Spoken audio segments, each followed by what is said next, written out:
हालात तुम्हें सुनाना मेरे लिए लाजमी हो गया है। मेरे वालिद पॉलीबस कोरिंथियन थे और वालिदा मेरो पे डोरियन थी। मेरी परवरिश बहुत अच्छे ढंग से हुई थी, लेकिन एक दिन एक अजीब सी वारदात हुई, या शायद मैंने ही उस वाक्य को जरूरत से ज्यादा अहमियत दे दी। वाक्या यह था कि मैं एक दिन अपने चंद दोस्तों के साथ शक्ल मैनोशी में मसरूफ था। तभी शराब के नशे में धुत एक दोस्त ने आकर कहा, तू पॉलीबस का बेटा नहीं है। इस बात से मेरे दिल को बहुत सदमा पहुंचा, लेकिन मैं बर्दाश्त कर गया। अगले रोज मैं अपने वालिदैन के पास गया और उनसे हकीकत दरियाफ्त की। ये बात सुनकर बहुत बरहम हुए और बोले, किसकी मजाल जो ऐसे बेबुनियाद किससे कहता फिरे। इस बात से मेरे दिल को कतरे सुकून नसीब हुआ।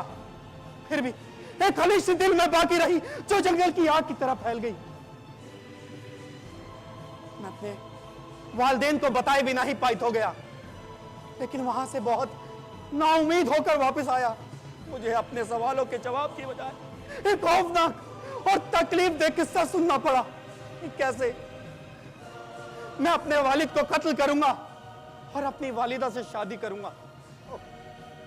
मैंने पक्का फैसला कर लिया कि मैं ऐसी कोई वारदात नहीं होने दूंगा। मैं कोरिंथ से फरार हो गया।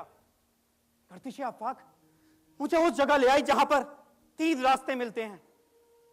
मैं सच कह रहा हूं योकाश्टा, जब मैं उस जगह पहुंचा, मैंने एक सरदार को देखा जिसके पीछे एक घोड़ा गाड़ी थी और उसमें उसे शक्लो शबाहत का इंसान बैठा था जिसका जिक्र तुमने किया। रहनुमा ने मुझे बहुत बदतमीजी से रास्ता छोड़ने के लिए कहा और उसके बूढ़े मालिक ने भी मुझसे तौहीन आमेज अल्फाज इस्तेमाल किए।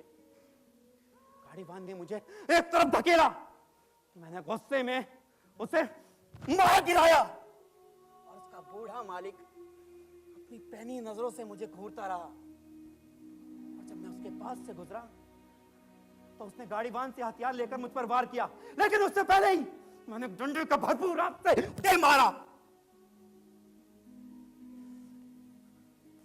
मैंने गुस्से की शिद्दत में उसके बाकी साथियों को भी मौत के घाट उतार दिया।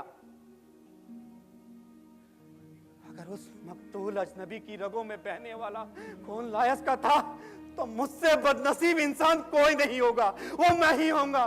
सिर्फ मैं, जिसे कोई शख्स पनाह नहीं देगा, जिसके नाम का कोई पैगंबर नहीं होगा।